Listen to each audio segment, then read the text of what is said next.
Hi, I'm Burek, Managing Director of Charles Owen, and today I've got Boyd Martin on the last day of Rolex Kentucky. This year, it's all about #Safety365. It's about being prepared as well as having the right equipment.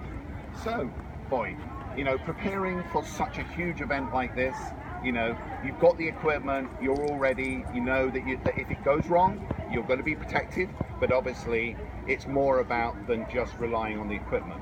So what sort of things do you actually do to prepare for cross country? Well, Roy, as you said, there's a lot of things that can and could and probably eventually will go wrong. So first things first, you've got to be prepared for that moment, and that's why I'm so thankful to be associated with Charles Owen. I've got the helmet, the back protector, the air jacket, everything you need for when things come undone. You should be all set.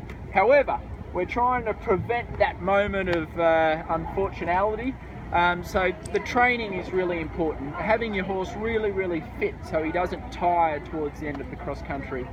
At the competition, really focused on walking the course, knowing your options, so that when you're on course, if things start going a little bit wrong, you've got a plan B. Little things like trying to be in the moment, like trying to evaluate, okay, it's starting to rain now, I'm going to go for a slightly bigger stud in my horse's feet.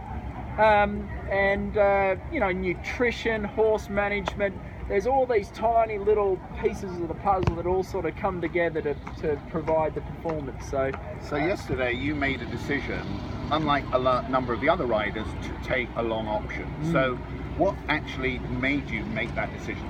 Well, I was going very fast, and my horse Crackerjack jumped the fence at 4AB, and then he had a massive jump over the hedge, and I felt myself flying through the air. And my original plan was in 4 strides to get over this very sharp angled corner, and I knew that I was probably a bit discombobulated in the air. So in that split second, I decided to pull off the original plan and go to the alternate route. So that was a decision made in a split second. However, it was a calculated decision in the sense that I'd walked the course 6 or 7 times, and I said to myself, if something little goes wrong as I'm trying to get to this corner, bail out and go to the long route. So that was and I think in hindsight it was the right call, just because I'm pretty sure he would have run off the corner because I was a bit out of balance and a bit unorganised, you could say.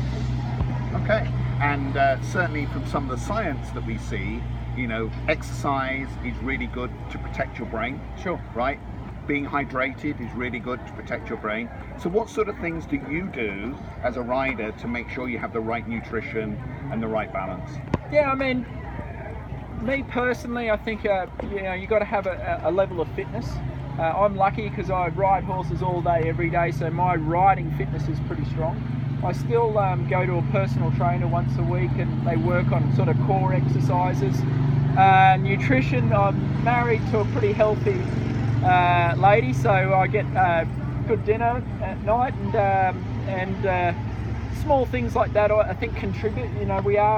This is a sport and we are athletes, so you've got to treat yourself like an athlete, and try and think you've got to be doing everything you can to make this sport as easy as possible for your horse. And I think that would be one of the things you should think about as a rider. So you help a lot of amateurs, right? So again, is that something that you actually talk to them about? You're at desk job 5 days a week just to afford the horse, and then you come to the weekend and then it's all go, Yeah, absolutely. I mean, it's a tricky, like like when you're teaching an amateur, you've always got to take into account that they're treating this sport more as their hobby, and it's my profession. So I'm going for 12 minutes flat out over fences this big, and they're going for 4 minutes very slowly over fences this big. So I always encourage them to be fit, but they can get away with being not quite as fit, but still, yeah, like I said before, it's a sport where we want to give our horses the best shot at doing well. Right, and of course, we all know when you're at the top level, little things make huge differences. It's all about the margins. So it's really interesting to hear about all the things that you do. And thank you for joining us. Beautiful. Thank you, and thank you to Charles Owen.